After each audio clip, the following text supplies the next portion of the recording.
Hello everyone, मैं doctor Dolly और आपका स्वागत करती हूँ अपने channel chemistry the way of life में। तो आज हम बात करने वाले हैं पैकिंग फ्रैक्शन के बारे में। तो जो भी क्यूबिक क्रिस्टल्स होते हैं उनमें जो पैकिंग फ्रैक्शन होता है वो दो टाइप से कैलकुलेट किया जाता है।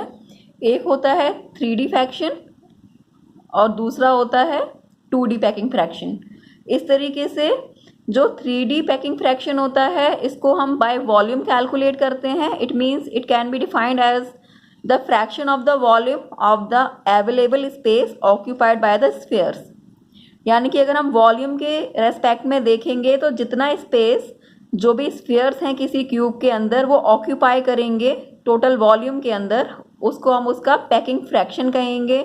अगर हम 2D पैकिंग फ्रैक्शन की बात करें तो इसको हम बाय एरिया कैलकुलेट करते हैं and it can be defined as the fraction of the area of the available space occupied by the spheres.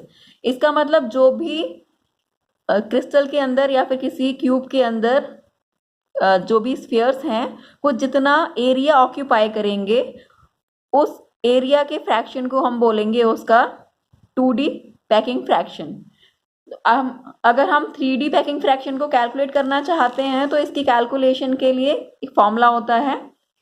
Packing fraction is equal to occupied volume by spheres divided by total available volume occupied by all spheres and multiplied by 100। इस तरीके से जो packing fraction है वो हमेशा percent में निकलता है क्योंकि हमने 100 का मल्टीप्लाई किया है। अगर हम जो भी स्फीयर्स का वॉल्यूम होता है इसका फॉर्मूला है 4/3 पाई आर क्यूब, और जो स्फीयर है स्फीयर के अंदर कितने नंबर ऑफ एटम्स प्रेजेंट हैं तो हम इस फॉर्मूला को इस तरीके से रिप्रेजेंट कर सकते हैं z into 4/3 pi R cube divide by volume of cube. ये एक स्फीयर का वॉल्यूम है और जो पूरे क्यूब का वॉल्यूम होगा वो क्या होता है length into height into breadth. अगर जो लेंथ और हाइट ब्रेथ को हम ABC से रिप्रेजेंट करें तो इस तरीके से जो वॉल्यूम आएगा वो हो जाएगा A multiply by B multiply by C। अगर तीनों जो भी तीनों एजेस हैं अगर वो इक्वल हैं ABC तीनों इक्वल हैं तो उस कंडीशन में हम तीनों की जगह A यूज कर सकते हैं। इस तरीके से जो वॉल्यूम ऑफ क्यूब होगा वो A into B into C की जगह A क्यूब हो जाएगा। तो हम इस वाले फॉर्मूला को इस तरीके से कन्वर्ट भी कर सकते हैं।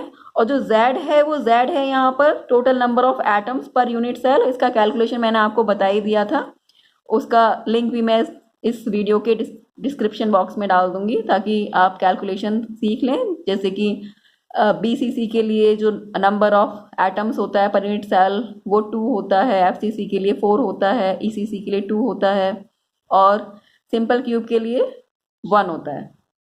तो इस तरीके से हम कैलकुलेशन कर सकते हैं।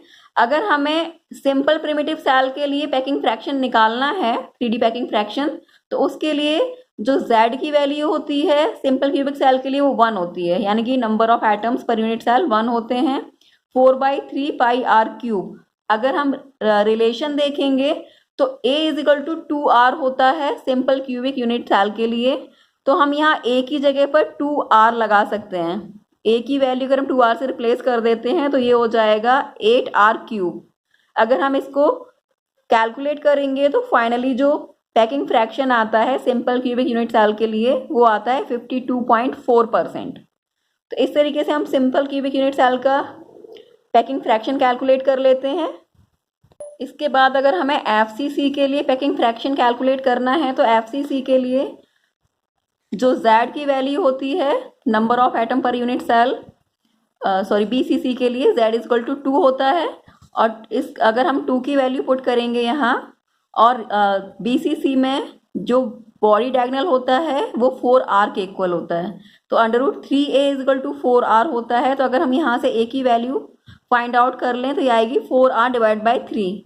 इस तरीके से अगर हम A को रिप्लेस कर देते हैं 4R डिवाइड बाई √3 से और इसका अगर कैलकुलेशन करते हैं तो यहाँ पर जो वैल्यू आती है वो आती है 68%। इस तरीके से जो BCC टाइप की यूनिट सेल होती है उसका पैकिंग फ्रैक्शन 68% या फिर 0.68 आता है।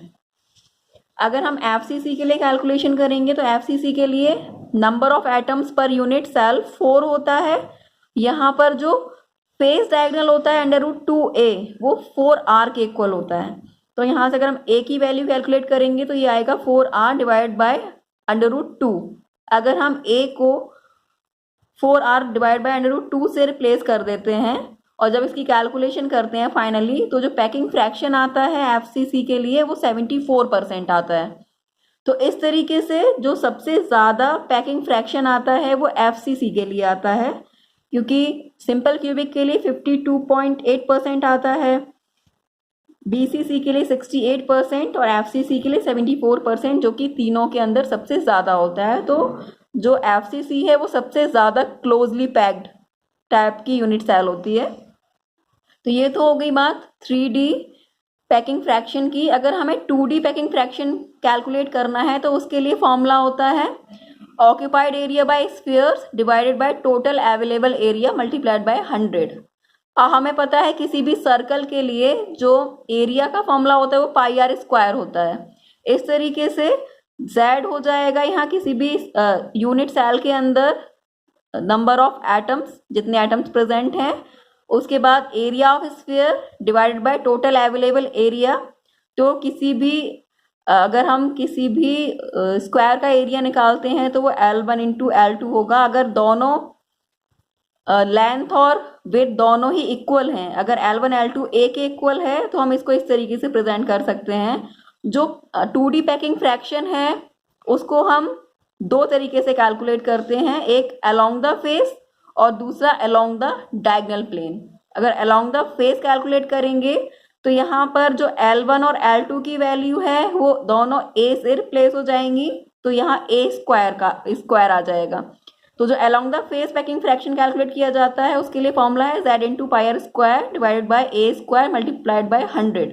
इस तरीके से अलोंग द डायगोनल प्लेन, क्योंकि डायगोनल यहाँ पर किसी भी फेस का फेस डायगोनल आ जाता है, इस वजह से यहाँ पर एक जो आर्म होती है वो A होती है और दूसरी √2A होती है।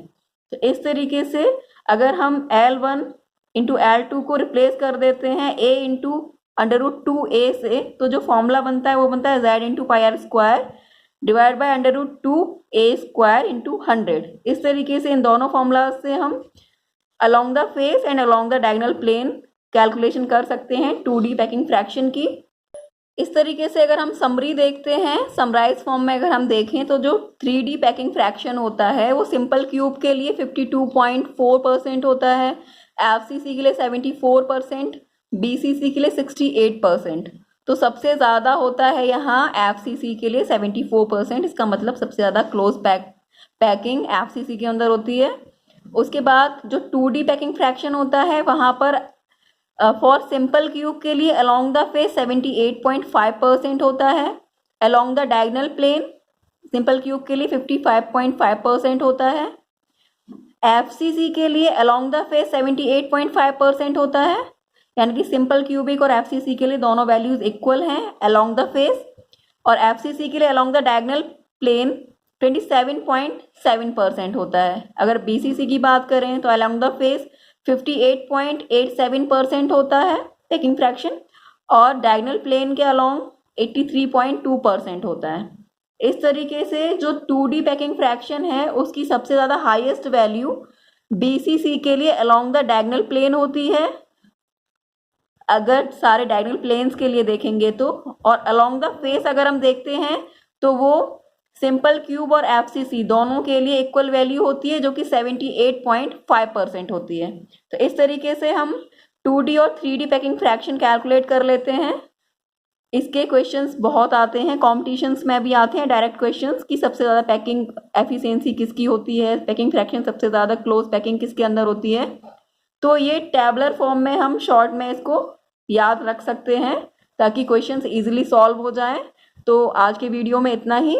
नेक्स्ट वीडियो में हम फिर आगे और सॉलिड स्टेट के बारे में बात करेंगे। अगर वीडियो आपको पसंद आया हो तो इसको लाइक शेयर ज़रूर कर दें और चैनल को सब्सक्राइब कर दें। Thank you.